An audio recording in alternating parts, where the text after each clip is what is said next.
ഇരുമുടിക്കെട്ടും പേറി പടിപതിനെട്ടും കേറി ഇവർ വരുന്നയ്യ നിന്റെ ശരണമന്ത്രവുമാ.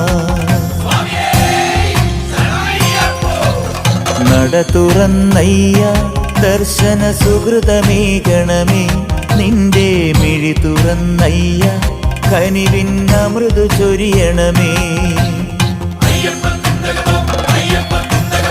ഇരുമുടിക്കെട്ടും പേറി പടിപതിനെട്ടും കേറി ഇവർ വരുന്നയ്യ നിന്റെ ശരണമന്ത്രവുമാ.